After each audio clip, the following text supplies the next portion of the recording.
Hello, everyone. Welcome to the Empowered Athlete podcast. Paul and Kari with you, and we have Mandy Bujold with us. Thank you so much for making the time. I know that scheduling is always a challenge, and you're a relatively new mother, of course, so juggling family life and married life and everything else that's going on is a challenge. And there's some kind of pandemic going on as well, I believe, so. That usually throws a wrench into an athlete's plans, that's for sure. So how are you doing tonight? I'm doing good. Yeah, thanks for having me. That's good. So you, just to give our audience a bit of a snapshot here, you're a boxer and you're a flyweight boxer. So this is really exciting to me because I rarely meet athletes that are kind of tough, badass, and my size. So this is really cool for me. And I grew up watching a lot of boxing with my dad, and he would be into all sorts. Most people, I think, I might be sounding really ignorant when it comes to your sport, but my perception is that most people always go for, the heavyweight, the big fights that way, the big size fights. But it's so bloody fun to watch the small fighters. Yeah. It's such a different bout. So, and I was fortunate enough to train a couple of boxers in my career, but as a strength and conditioning coach. But I want to learn more from you and what it's like for you, and to start how you got into boxing. Yeah. So I actually got involved in the sport just for fun. It was like something my brother did, and I saw what he was learning and how excited he was when he was coming home. And I thought, oh, that looks fun. Like, I want to do what he's doing. But at the time, like, there wasn't that many girls in the boxing gym. So it wasn't cool to bring your little sister to the gym with you, right? Yeah. So I actually had to wait a little bit until he actually quit. He started working full time. And then I still had an interest in it. So that's when I just decided to, ask a friend, hey, do you want to come to the gym with me? I did that mostly because I was unsure of what I was going to walk into. And it's always nice to have someone there when you're doing that. So so that was my first experience. And it was really different for me because I wasn't involved in sport at all up until that point. I was about 15 going on 16 when I walked into a gym. And like, even to the point where in high school, gym class was no longer mandatory. I think after grade 10, like, I opted out of taking it. So I was so far from being an athlete. So it wasn't like I looked at the sport of boxing like, oh, that looks like a fun sport. To me, it was more like, I want to learn the skill of boxing, like how to throw proper punches, how to defend myself, that type of thing. That's what drew me to it. And then once I walked in the gym, it was just like, I just fell in love with it. It was demanding. It was so hard, but it was something that I was like determined to be. So I think that's kind of what led me and kept me in the sport. You said you weren't really an athlete, but obviously you're tremendous from a rope standpoint. Did you run a lot as a kid, or? No, nothing. No, I couldn't. You never discovered that engine at all? There was never something that you did as a kid that you just kind of naturally had some endurance or grit, or? No. Wow. I literally remember getting tired. Like, my best friend lived next door, and I remember, like, sometimes if I would come home at night, like, I was just a kid, and I would like run because I was scared outside. And I was like so tired when I got to my door. So no, I was the furthest thing. Like, I remember I had to learn everything from, how to run to how to lift weights, how to like build muscle, like, because as a boxer you have to be able to do all those things, right? You have to be strong, you have to be quick, you have to have endurance. So yeah, I had to start from like zero and just build all that. And I think my discipline and the fact that I was just so determined to be able to do that, I think that's what kind of pushed me to help me to get there. And I mean, I am creeping and see a keyboard in the background and some music. Is there something from a discipline standpoint and staying focused and staying, on point? Is it a background in music? Is it, did you have parents who were pretty structured or made you guys follow through? Was there something? Because most you know, we've been athletes, been around thousands of athletes, and typically, so this is so atypical because typically the story is that there's some sort of structural foundation of physicality or of discipline or of struggle or whatever. There's something usually there that has people be this builder for the next step in their athletic career. Yeah, honestly, in my life, like I don't have that. Like when I was younger, my parents would try to put us in sports like they did, like most parents do. And you know, they'd always pick things for me like baton twirling or like artistic gymnastics. And I didn't mind them, but I wasn't very good at them. Like I wasn't flexible and I didn't really like enjoy those sport experiences. And I think that's why for me, I wrote off really early on in life. Like I'm not an athlete. My oldest brother, not the one I followed to the gym, but my oldest brother, he was naturally gifted in everything, whether it was music, art, or sports. So he could just kind of do everything. And then my other brother was kind of in the middle, more like me, just didn't really find that thing that he really enjoyed. So, I mean, my parents were not sports people at all. Like even now, they still half the time think I don't get punched in the face when I box. Only So, body shots, only body shots. yeah, but they literally were just, they saw that there was an interest. They always encourage us, right? Like if there was something that you really enjoyed, like they would bring me, but the amount of times my parents have actually like walked into the gym, even when I was younger, you know, they would just drop me off and leave. They wouldn't really like come up and get involved. They weren't those type of parents. But they encouraged me in other ways, right? So yeah, I think my mom just said like since I was young, if I wanted to do something, I just like I didn't matter what got in my way, I would just do it. So yeah, I guess it just maybe it was genetic. I don't know. Maybe I just found my passion, right? I think that's the big thing is that a lot of people go through their whole life without finding what they're passionate about. And I was lucky to like walk into that when I was, you know, 15 going on 16. Like I didn't really have like a vision or anything else point. I was still pretty young after college or going to college even. Like, so it kind of took me in a whole direction. And it kind of formed my career, right? So yeah, I guess it was different. It wasn't like it took me off a path I was already headed down. It just kind of came in my life at the right moment. And yeah, and again, I just realized I was good at it. So I followed it. When you say, you know, so many people just don't, they search for a long time to try and find their passion. And so it sounds like you found this passion early on, and it was, you know, that's quite the gift for so many people to really, it's an amazing thing to be so passionate about something. What was it that you became passionate about? What did you fall in love with when you first started boxing? I think at the beginning it was just like this determination of like actually being able to do it. Like I don't know if you've ever been to a boxing workout, but it's hard, right? Mm-hmm. And like usually at the beginning, so like an old school warm up would be like, you know, running around the gym, everybody's running together, and then every, you know, 20 or 30 seconds you drop and give me 10 burpees or drop and give me 10 push-ups and jumping jacks and whatever. And again, coming from non-sporting background, like I had to stop and like tie my shoe a lot. Oh, shoelace. Oh. So I think it was like setting those small goals. Like, okay, my first goal was like get through the warm up. And then eventually it became like, okay, like just get through the actual workout without having to stop or whatever. And then even at the beginning, like I didn't want contact. Like the coach would always look to like who's going to spar today, and I'd have every excuse in the book. Like I'd forget my mouthpiece, I had a headache that day, I wasn't feeling well. Like it was anything I could think of to like not actually get in the ring. You said you found your passion here. This doesn't sound like you found your passion. You weren't exactly the star boxer right off the hop. No, but I didn't want to get hit. Like I loved being in the gym. I loved it. Like it was just like this, like, oh my God, this is what I want to like do as far as like for fun, not competitive. Yeah.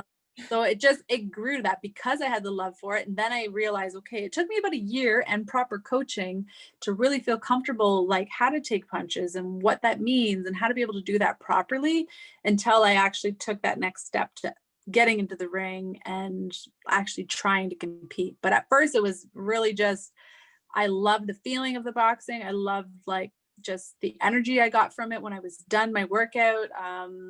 Yeah, it was everything around the sport that I really liked, but I didn't actually want to get hit. I would see there was one girl in the gym, and I remember her because she was a national champion at the time, and there wasn't really hardly any other girls. And I remember watching her like spar with the boys and thinking like, wow, that's amazing. Like, I want to do that, but I didn't actually want to do it. Like, Yeah. I wanted to look at it and be like, Nice on paper, Yeah. but so how did you get up the nerve to have a first real match? Like, Yeah. first real fight.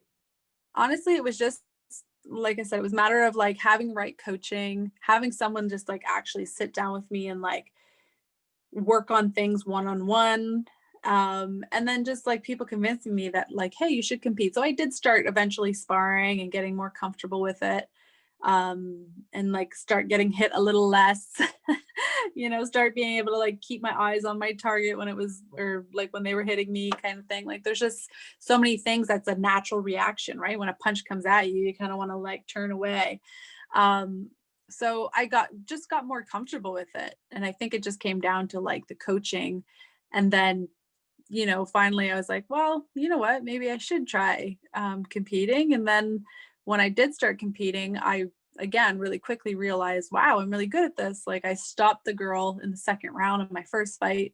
My second fight finished in like the first 30 seconds. So I was like, oh, so then I was just like, right? Like I was just then building confidence. Like I was always like, I guess a bit of an aggressive person and a very like competitive person, which this was just bringing that out in me. So yeah, I just realized I was good at it, and then I just never looked back. It was just, okay, what's the next thing? There's a provincials, and then there's a nationals, and then I started traveling internationally. And I had a lot of really tough fights early on in my career, which I think helped build me up, right? So I knew what to expect. I fought the Canadian champion when I had 3 fights, and she had like 60 fights, and I ended up beating her. Whoa. She was not very happy about that. No. But again, it just built me up. Like I was just, it was, I guess I had found what I was meant to do. Yeah. So you were coached under Adrian Teodorescu? Yes. For our listeners who know him, he coached Lennox Lewis. And yeah. When did you catch his eye, or how did you get to train with him? Was that really early that started, or once you started to make waves clearly by your third bout? Yeah. So I met him like really early on. The boxing world's a pretty small world, right? Once you kind of get competing. So I met him really early on. And then the coach that I was working with, his name was Rick. He was here in Kitchener. He used to bring me to Toronto for sparring. And then when I started traveling internationally, he had me working with him kind of like once a week, so that I could learn a bit more of the European style, because Adrian, he came over from Romania. He was a national team coach over there. And then for a while was the head coach in Canada, and basically had coached anyone in Canada who'd ever been an Olympian or a world champion. So definitely a legendary coach. So yeah, I was working with him kind of once a week type thing. And then on and off, because he had a lot of like smaller guys that I could spar with. So it was just really handy. And then, eventually when I got to a point that I knew I needed to make a change in my training, it was pretty much a given. I knew that, even 2 years before I actually started training with him full time, I wrote down somewhere that, like, what do I need to do to get to where I want to go? And I basically wrote down, I need to work with Adrian, more. And I knew that he just had so much knowledge. So yeah, eventually I had a little bit of a falling out with my coach, and then it was kind of, okay, well, this is the moment. And that's when I started training with Adrian full time. In Toronto? Yeah.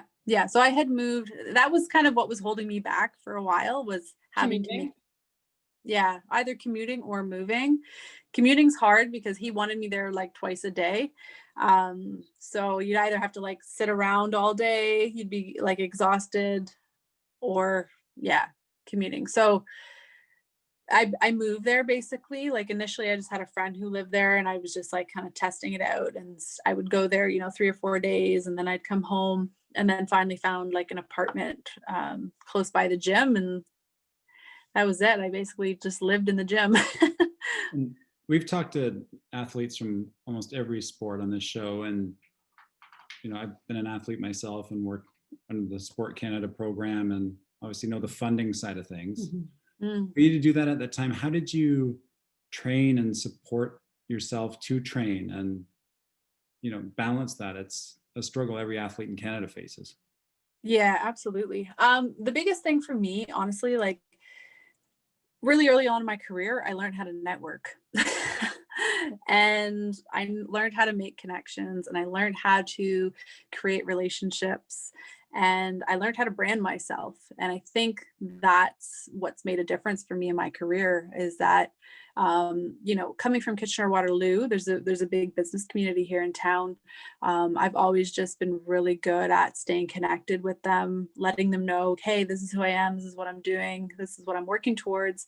And I've been able to run some very successful fundraisers with some key people in the community who have kind of helped me go out to their networks as well. So yeah, honestly, doing fundraising in Kitchener, the community has supported me from day one, which has been absolutely amazing. Applying for grants. When I was in Toronto, I was getting my karting as well. Just recently, they made some changes to that. So now they have a centralized system in Montreal, so I actually can't get my karting unless I move there, and I have a 2-year-old, so can't really move there. So I've given up all of my funding now and just rely on my own fundraising and my own sponsorship stuff. I think this is really important for coaches and athletes to hear this part of it, because for most Canadian national level athletes in some form or another, if they're creative, they can find sponsorship, and that's almost a necessary thing for athletes in Canada. And that's not usually something that athletes want to hear, because they want to stay so focused on their training and their sport. But it's great for you to share that, because it's the difference between eating craft dinner and getting what you really need as an athlete. So yeah. Absolutely. I think like I've done a few talks even to other Canadian athletes or for the Canadian Sports Center on, branding yourself and marketing as well. And that's the biggest thing, is finding the time, right? Because you want to focus all of your time and energy on training. That's where your energy and time should be. But unfortunately, as a Canadian athlete, you can't do that. You have to have, some sort of time set aside to focus on this stuff. And the thing that people, worry about is like, well, where am I going to go, or what am I going to do? And what if they say no? So what? What if they say no, right? You have to ask, right? You have to go out there. You have to put yourself out there. People want to help. People want to be a part of your journey. And if they're helping you, they're a part of that journey, right? So make them feel like they're a part of that journey. So I think that's the big thing, is just encouraging them to like not be afraid to go out, ask for help, because the worst thing they can say is no. Well, and that's what I was just gonna say too, with what you had pointed to, was that they want to know these stories. Absolutely. People in the community who are either business people or just general people who live their life, they think that our Canadian athletes, our Canadian national level athletes, are going to be covered on some sort of media source, and they're surprised to learn about all of these athletes that are up and coming but just don't have any coverage, any media coverage, or any real decent living level of funding.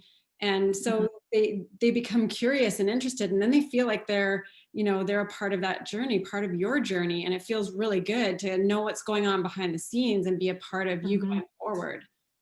Yeah, absolutely.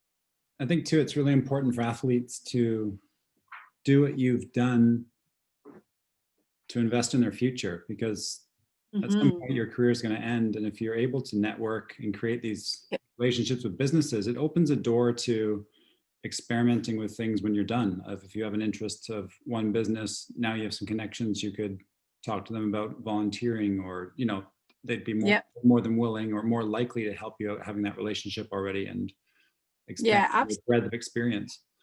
Yeah, that's a lot of my experiences have come from that. Like even so, I work with RBC through their RBC Olympians program.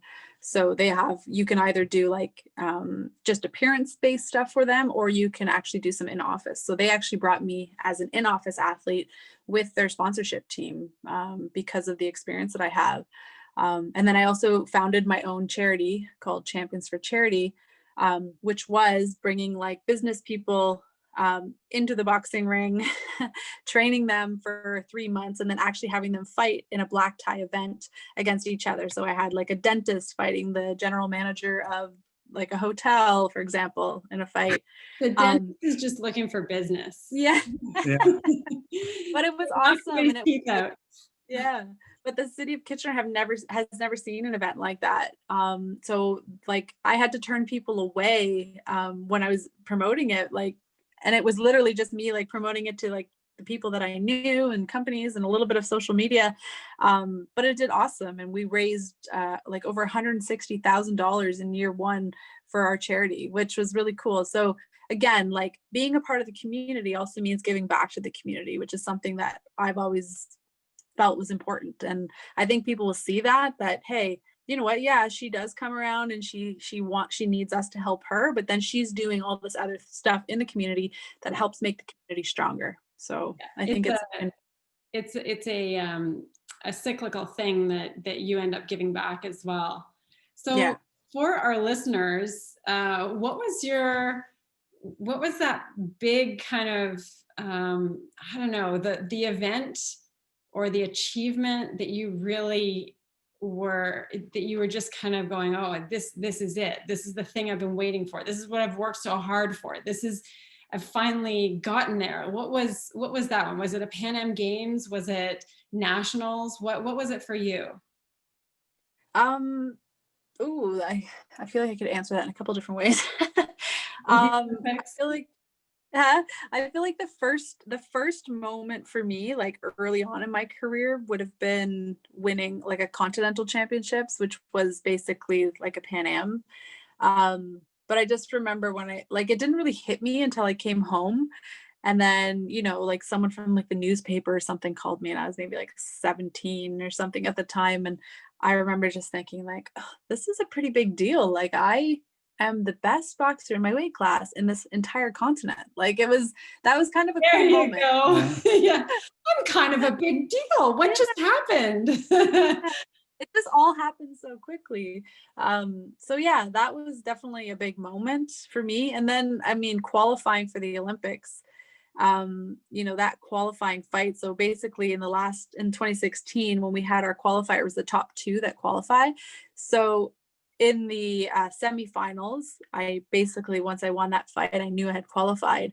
And I had just worked for like 13 years for that moment. And, you know, I tried in 2012 and the qualification process was a complete mess. So I ended up staying home watching it on TV, which was not fun. And then I focused and finally made that 2016 team. So that moment of qualifying, like, yeah, it like I hadn't even gone to the finals yet, but I knew I was there. And Yeah. I just remember sitting there, and it was just like I just couldn't hold the emotion, right? Like I just started crying, and it was just like I was happy tears, but it was just like I was basically on cloud nine for I don't even know how long. Oh Just my thinking, gosh. but yeah, it was those were probably the two moments. Amazing. Yeah. So there's a couple things that I want to make sure our listeners can understand for you. Number one is Mhm. that you're married and you have a young one, a 2-year-old. So Mhm. how has that, because I know, having worked with a lot of national and professional level athletes, it's so much different for women than it is for men. Men in sport tend to have more longevity and national level teams and professional careers, because if they have a family, they keep playing through. And for women, it's often a little more challenging to do both, to decide. They either stop their career to have a family, or trying to do both is a little more challenging. So what has that whole journey been like for you? Yeah, it's definitely tough. Yeah, like you said, you have to make a decision, right? And you have to find, I guess, the right time in your career. I can see now, I don't know if I'm just noticing it more, but I can see a lot more athletes seem to be, you know, taking that step, having a child, and then deciding to come back, which is awesome. So I guess I was just at that point in my career where I just thought, you know what, like I wasn't sure if I was going to be done. I was kind of on the fence about it, but I knew I wanted to start a family, and I'm not getting any younger. My husband, you know, has wanted kids for a few years. So yeah, so we just made that decision. And now it's just really about making sure you have the right people around you to support you in that. Because when I make a decision now about, you know, an event or a tournament or something, like it not only affects me going away, I have to now plan for, okay, well, who's going to take care of Kate while I'm away. So, you know, my husband he works 24-hour shifts on the fire department. So that is helpful for us because he does have a lot of days where he is off. But again, I rely a lot on my mom. I rely on my niece. So I have key people around me that, you know, basically have like committed as well to this goal, because I know like come January, things are really going to start picking up again, and I'm going to need them to be there and to support. And, you know, if I'm training or things come up, sometimes it's last minute, to be able to just have those people you can rely on. It's like a different form of sponsorship. Yeah. And it quite literally is. And the reason I say that is because Yeah. when my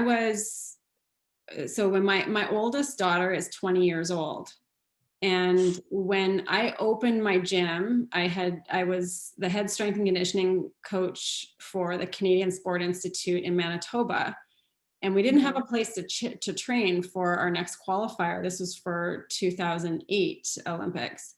And so I ended up opening a gym, a training center, so that the national volleyball teams could play, and but I was a single mom, and I had my little one. She was 5 at the time. And so it was one of those things where I literally built the gym so that the office had a window that could look into the training space, and I could have her there with me. And so this little kid was growing up with national level athletes around her, all from Paralympians to national volleyball players to triathletes to swimmers to private clients. So it's just this incredible environment for her to experience that she's never forgotten in a lot of ways. But that's the situation that you're exposing your daughter to, you know. And I think it's the coolest thing. Her second name is Olympia. Yeah. Is that right? Kate Olympia? Yeah. And, yeah. So her, KO. Yeah, KO. I love it. Knockout. So, you know, it's your sponsorship of the people around you, and that's what I had to have in some ways too. It was in the form of friends and babysitters and structuring the gym, but it makes a huge difference for your journey forward, and it'll have this bond with your daughter in such a unique, incredible way. Yeah. No, I think so too. I think it's sometimes you think it's hard in that moment, right? Oh, I gotta, you know, be away for a week or whatever. But I think when she realize, you know, what it is that I'm doing, or, you know, how big that is, that I think she'll really appreciate that. The things that you feel will be the hardest, she won't remember. Yeah. So this is harder on you. The things that are so challenging, like the decisions you have to make, the time you have to, the heartbreak, the longing you're going to feel, the feeling torn, all of those things as a competitive professional mother, all of those things, she won't remember. And so Yeah. it's mostly your journey right now, then, and that's just coming from a mother and coming from someone who's been through some of those types of things. Yeah. That kind of national push for the bigger dream, right?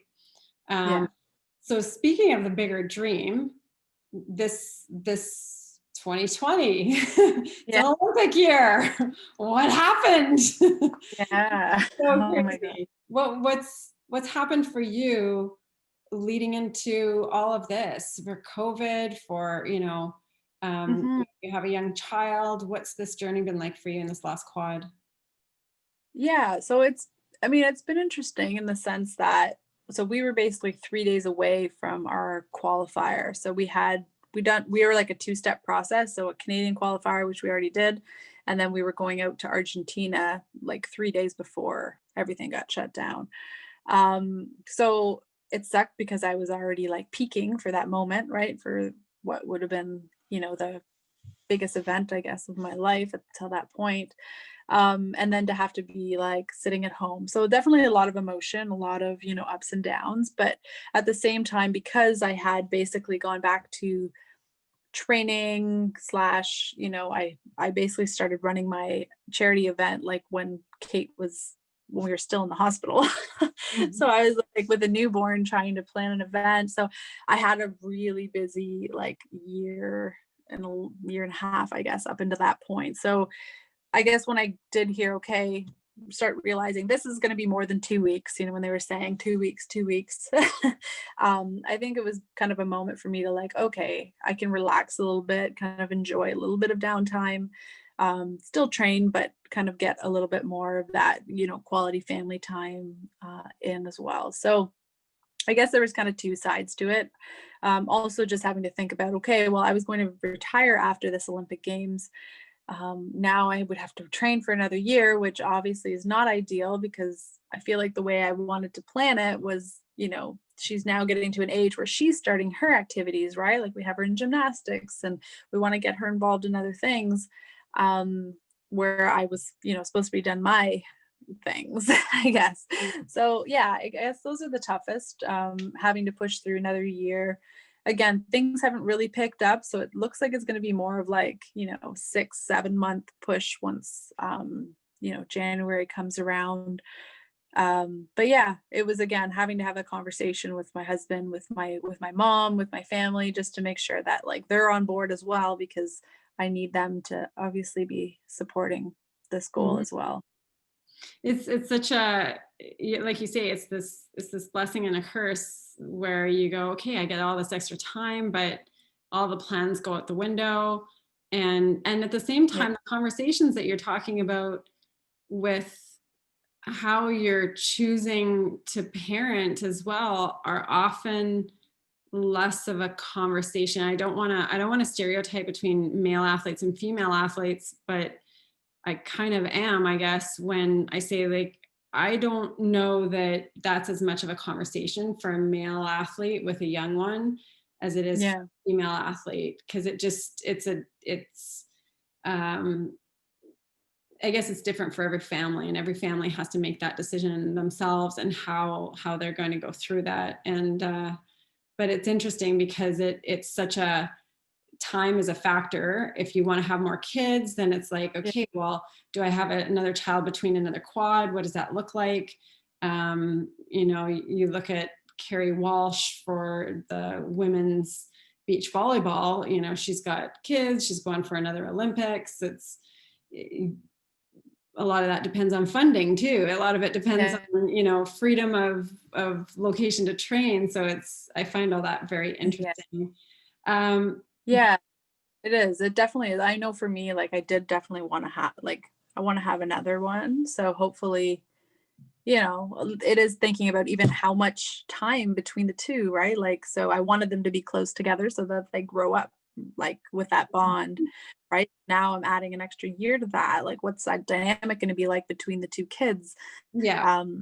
Right? It's just, there's so much to think about when you're trying to plan something like this. But again, like everything that's happening right now is just so out of our control that it's hard to really like make concrete plans around because everything's kind of up in the air, right? So Yeah.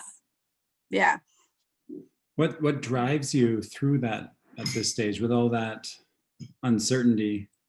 To train at the level you need to takes incredible commitment. And what's the fuel? Is it unfinished business, having the letdown and being sick in Rio before the quarterfinals? And Yeah, I would say that's definitely it. Like for me, that's what drove me to make this kind of comeback.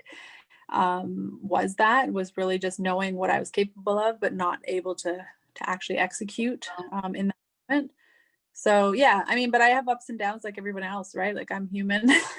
There's weeks where I feel really motivated right now, and then there's other weeks where, I just kind of feel like, oh, this week's a write-off, right? Because it just like nothing's falling into place, or you start to get a good routine, and then all of a sudden now there's a new rule where you can't do that, or you can't. So it's having to constantly adjust. And I think this will really be an opportunity though to like, who can actually stick with it through all this, right? Who's going to be able to shine when it's time to shine? So that's in the back of my mind too, right? Like just being that person. I don't really need outside motivation. Like I'm pretty motivated on my own. So, even when I had to train here at home, like I can give the same intensity that I would in a gym surrounded by people.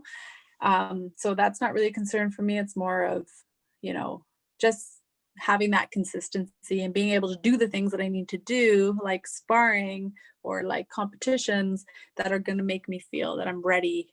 So key to have that the competition prep, the eating to win, basically.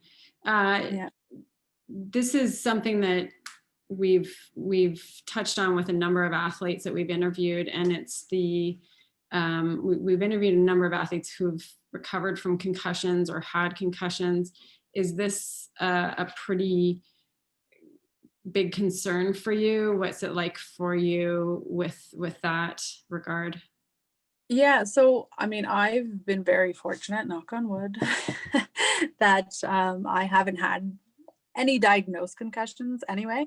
I may have had minor ones. I feel like I've, this long in the sport, I'm sure there's got to be something, but I haven't really had anything major. But yeah, it's definitely a concern moving forward, especially I think when you have a child, you start thinking about your health differently. Yeah. And, so I do think of that. Like, I think, okay, well, I want to be able to, again, wanting to be able to finish my career on a high note. Boxing is not that sport that you want to stick around for too long. So having to add another year, right? Like there's always that thought of, all it takes is the wrong punch. So that's why I'm also just very motivated to make sure that I'm 100% prepared. I'm doing all the right things, because it is, can be dangerous if you're not prepared. So yeah, it's definitely something that's always kind of in the back of your mind, I guess. But luckily, I think, with boxing, the nice thing is that I think a lot of people just assume that we have a really high concussion rate because of, what the sport is. But the very first thing you learn when you get into boxing is how to deflect a punch, how to, defend a punch. So the amount of times that you get hit with a clean punch without deflecting the power of that punch is pretty rare, actually. So, sports where you're getting hit from the side, getting hit from behind, hockey, football, soccer, all that stuff. I think they're probably more apt to be getting concussions. I think that's where you see the high concussion rates. But again, blows. Yeah, exactly. Right. We're always kind of prepared, and I can literally, like, if a punch is coming at me, I can touch it with one finger and it deflects the power of that punch. So it might still graze in the ear, you still get touched by it, but it's not going to be like a full impact. And that's curious to me, because of one of the first things that you said. You were so interested in the technical aspect of learning the sport, and because you weren't really physical and you weren't really fit, it likely was one of the things that you grew in so much first, was that technical aspect, and that's probably served you so much over your career as well. Yeah, absolutely. I definitely have been known to have one of the most technical boxing, abilities and footwork than most of my competitors. So float like a butterfly. So do you have a favorite bout story or something that like a play-by-play that just is one of your favorites? I would say the finals of the Pan Ams. In the finals, I fought the American girl who was at the time the world champion in Toronto. Yeah, the 2015 games. So she was a world champion. She was on like a 27 fight win streak. You know, sponsored by CoverGirl, Coca-Cola, Nike, everything you can imagine. So she was like their superstar. So she was ranked number 1 in the draw, and I was ranked number 2. But she had beat me like 3 times leading up to this final, and it was always stupid. It was always like 1 point or like a split decision, and it was always frustrating for me because I would get out of the ring thinking like I thought I had that one, or you're just not really sure like what are the judges seeing that I'm not seeing, or it was always just really frustrating. So I remember just going back, and that obviously focused my game plan on her. And I realized that the biggest thing was mental and not physical, right? Like I think physically we were pretty even. There was maybe one, you know, I knew I had to like take away her best punch, which was like her overhand right. So we worked a lot on that. But even bigger than that was like the psychological component. So some of the things that even people were watching wouldn't have seen, like for in the morning when we had our weigh-ins, normally we go into like a nice big room, and you know the doctors are there, the officials are there to like weigh you in, that type of thing. And normally everyone who's fighting on that day is in the room. But for some reason on this day, I walked in, it was like just me and her, which was kind of like that awkward, like, okay, this is going to be awkward. But then I remember thinking, you know what, I'm going to like use this to my advantage. So I kind of like went in and I went like right beside her, and I kind of brushed her shoulder just a little bit as I put my stuff down beside her. And I got a reaction from her, right? Like I got like a, what are you doing kind of a reaction. And I just completely ignored it, pretend like it never happened. And it was kind of funny to me because in my mind I was like, you know what, I'm not going to show her the respect that I normally show her, you know, because she's a world champion or whatever. Like I needed to build that for myself. So I didn't think much more of it. The next time I saw her was when we were doing our weigh. You not premeditated. You literally just no, moment, just kind of happened just moment. Really? Yeah. And then when I went to the weigh-in, so normally like if you're in the red corner, you have like an area that's designated for you. If you're in the blue corner, you stay on that side. But when I got there, she was in, I think I was right in the blue corner, and she was over in my side, and she was there with all her teammates, and she was trying to be, you know, loud and like try to like almost like intimidate me, like I'm in your space, what are you going to do about it, kind of a thing. And I remember, you know, so I just kind of stayed there, and I, you know, got ready like I would normally would. And at one point my coaches even asked, like I think my coaches were maybe uncomfortable. They even asked me like, do you want to go warm up somewhere else? Because it's kind of awkward like warming up right next to your opponent.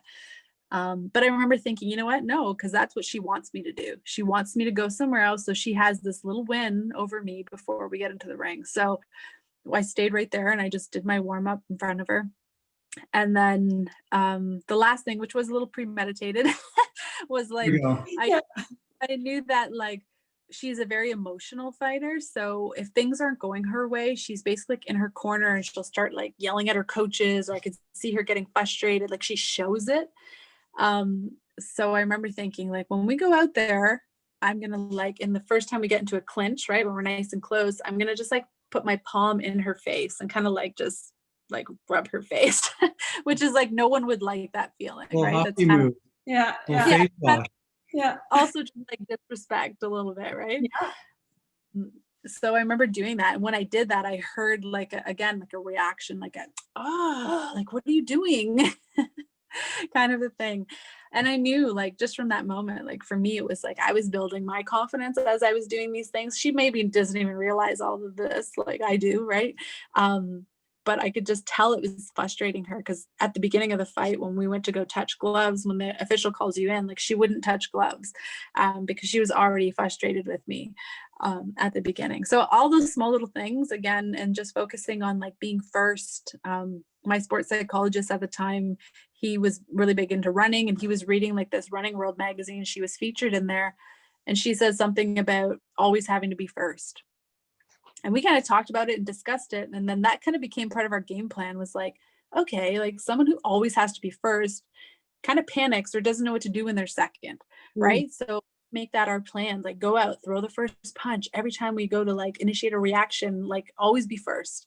And again, that just became my plan, and that's what took me to the win in that situation. So it was exciting for me because no one else really knew what my game plan was, and that it was more mental. But the amount of people, like when I got out of the ring, came up to me and were basically like, that was really interesting fight. Like you could mentally see her breaking down, like as the fight went on. Like people were commenting on it like nonstop, and it was cool for me because no one knew what that was, right? But for it to be that obvious, kind of a nice feeling. That's amazing. And it sounds with almost with this psychological warfare that you have, you really elevated your game. You really elevated your toolbox, your potential, and what you can bring to other situations. I mean, was that you? Was that you really coming out though? Or because it didn't sound like it was forced. The way you describe it, you knew what to do. Yeah, it just kind of reacted. And normally, the funny thing is normally I would see her, and like I do with most of my opponents, like when we're in the ring, when I'm in the ring, it's all serious, we fight. But outside the ring, like it's not unnormal to like, hey, how are you? You see this person for, every other tournament, you give them a hug and how's it going, kind of a thing, right? So I guess I just thought, I knew that she was going to be my biggest competitor, and it was kind of like, it was more for me. I realized that I was giving her too much respect. So I knew I had to like do something. But the opportunity just presented itself. And again, I just did it. And afterwards is when I was like, oh, that's kind of funny that I did that. That's great. I love that story. That's really, really cool. So we want to wrap up with a few kind of fun questions. Before we do that though, are there specific messages that you want to share with kids or young athletes that just, are important for young athletes or kids who are trying things out, important for them to hear? I think a couple key things for my career has really been, to focus on the process and not the outcome. Right? So focus on those small little things that you need to do each and every day to get to your ultimate goal. I think too many times we focus on, winning, losing, what would happen if this happens or that happens, and you start just psyching yourself out like that, instead of just focusing on, these are the small things. Like, I know this about my opponent, I have to do X, Y, Z, and that's it, So again, focus on the small process goals to help you get to your ultimate goal. And then again, just setting goals for yourself. So having those goals, I like to write things down. I'm really big on writing things down. I feel like it just makes it that much more like, I'm committing to this type thing. Well, you wrote down that Adrian would be your coach. Yeah, exactly. 2 years later. Yeah. So just about writing things down. And I usually put, like, if I'm training for a tournament, I'll put it somewhere where I can see it. So it's just that constant reminder, what it is that I'm working towards. But I think those are some key things. And then the last thing would probably be, depending on the situation, one of my favorite quotes is, it's not about what happens to you that matters. It's about how you react to what happens to you that counts. So, for me, my Olympics in 2016 was not ideal, right? I was in a really shitty situation. I was in a hospital bed. I could have got really upset in that moment and given up, right? But it was just about, how did I react to that? I was able to just like, you know what, try to conserve my energy, do what I could, go out there and still try to perform. And right, so how are you going to handle that situation? What are you going to do when a bad situation comes, right? So I think those are probably the key things. And it makes you, that kind of perspective, being aware of how you react, also allows you to embrace the potential that maybe it's all supposed to be the way that happened.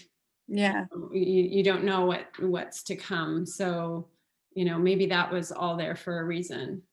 So, Yeah.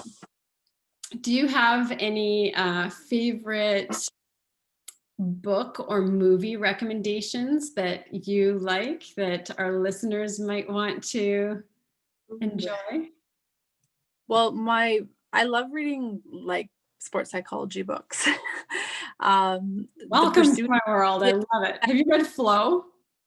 No, I haven't. Oh my gosh. It's like Mikhailyukov, like, or Chekis Mikhaily. It's the You're hardest. killing I know it's the hardest name ever. Oh. It is. It's a mouthful. But it's called Flow, and it's pretty deep. It's a little bit technical, but fantastic for sports psychology, competition psychology, any sort of psychology for what we would refer to in sport as flow. Sports psychologists would refer to as flow, or the zone, different zone, but different. So yeah, I think you'd like that. So reading sports psychology, I'll stop interrupting. Here we go. Yeah. No, that's okay. What would you recommend? Yeah, not me. That wasn't the question for me.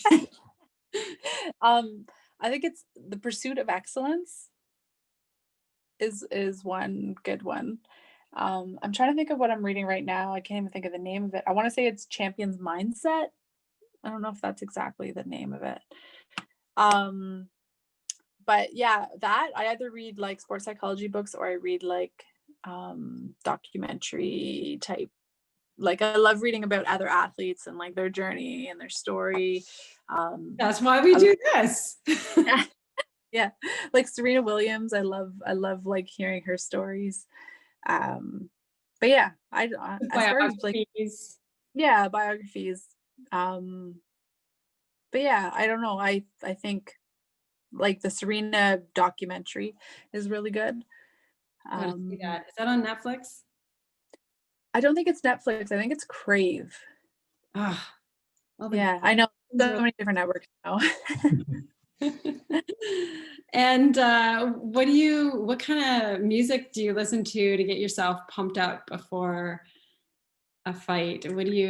What's your thing? So it's funny. Most people think that that you listen to music to get pumped up for a fight. I'm the complete opposite.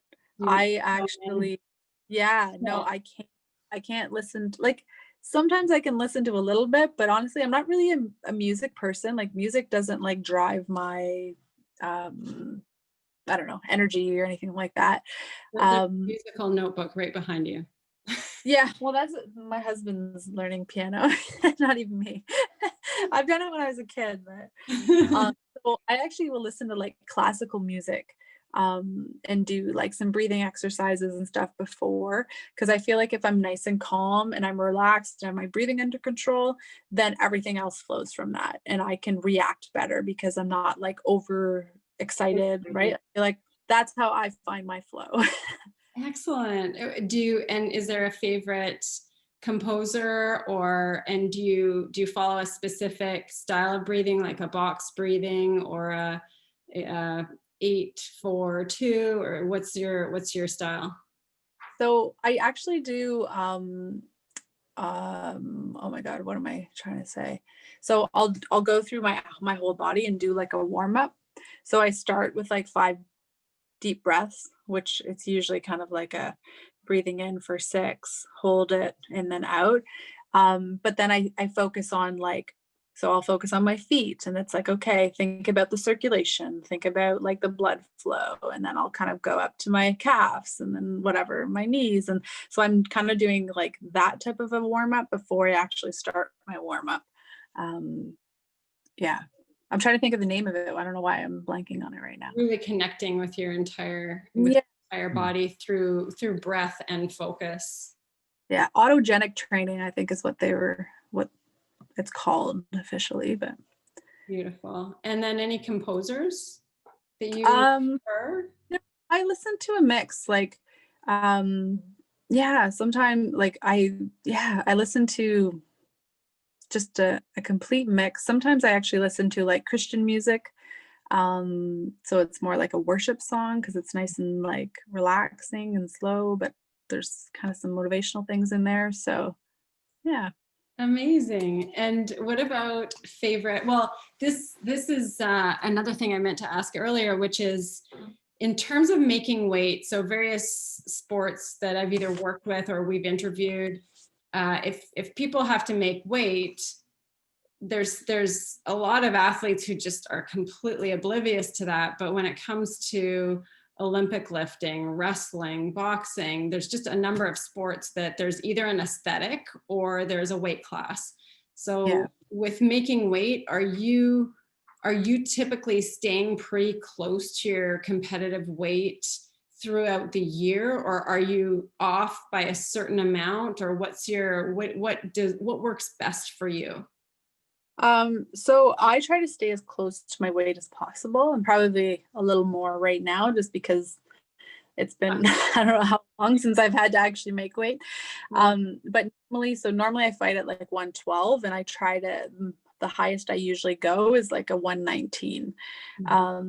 So it's more of, as the intensity of the training picks up, my body basically knows what to do now because I've been doing it for so long, but I know I can just cut a couple things. It's usually like a couple carbs out of my diet. And then basically usually come within like 2 pounds of my weight. And then when I get to competition, it's like, one little sweat the night before and I'm on weight. Yeah. And it might even end up in those scenarios when you're that close. Sometimes it's just the last bit of training or nervous energy will bring you right where you need to be. Yeah, exactly. So do you have a favorite, maybe pre-bout meal? Do you have a favorite post competition meal, or favorite dessert? I love asking about favorite desserts because I'm the dessert queen here. So what are your favorite foods? So my pre-competition meal is always instant oatmeal. I only do this though because I'm usually traveling. So it's got to be something I can bring that's consistent. So I usually do the instant oatmeal. I will do rice cake with peanut butter and honey, and I do a banana. And those are kind of like things that I know. Yeah, I know they're going to sit well, and I know that, I can fight off of that. My post is usually like, I love pasta. I love bread. Yeah, I'm definitely a foodie. I absolutely love food. Throughout all of this, staying at home, extra time, I've gotten really into baking. So I now have like an absolutely delicious cookie recipe. Yes. That I love cookies. Yeah. Yeah. Oh, I've figured it out. Now it's like everywhere I go, if I try a cookie, I'm like, No, not my cookies. No. So yeah, no, I've been making lots of cookies. So I would say cookies. I mean, I do like cinnamon rolls. Cinnamon rolls are pretty good too. I'm on the search for the right recipe for like a sticky bun cinnamon roll kind of combo. Yeah. Yeah, those are good. I've made them a couple times throughout this process of staying home. Yeah, we might be hitting you up for a cookie recipe. You never know. Yeah. Oh, you let me know. I've got the best recipe. Amazing. Well, thank you. So is there anything else you want to add to share with our listeners, and also tell us there was the Champions for Charity, and then Recess Guardians. Yeah, there was another one, the Recess Guardians, that you have championed in the past as well. Can you tell listeners a little bit about that? And where to find you? Where to find you, where you hang out on social, or what that looks like for you. Yeah, so Recess Guardians is kind of an in-school program. So right now it's all online, so it's all virtual. It's a free program. You can look it up, recessguardians.org. And it's all about getting kids active and getting them playing. So it's a physical activity program, teaching them like leadership skills, sportsmanship, proper communication, that type of thing. So it's a great program. And again, we have completely revamped it so it can be at a distance, so social distance play. So it's a great resource for teachers. So they can find that at recessguardians.org. And then for me, I use probably Instagram most, and it's just my name, so at Mandy Bujold. My website as well is mandybujold.com. I have someone who writes like articles for me. So as we're preparing for things, it's kind of just like a different insight into, what we're working on, what that looks like, or just kind of try to share things that normally don't get asked in other interviews so that people can just learn a little bit more about me and about the sport. So cookie recipes. It's all there. Right. Yeah. Not quite, not on my website. Amazing. Well, we really appreciate your time, and this has been so much fun just to learn a little bit more about what your whole sport is like for you and what the experience is, and some of your past accomplishments. So thank you for sharing everything with us. It's been such a pleasure to have you on. Thanks for having me.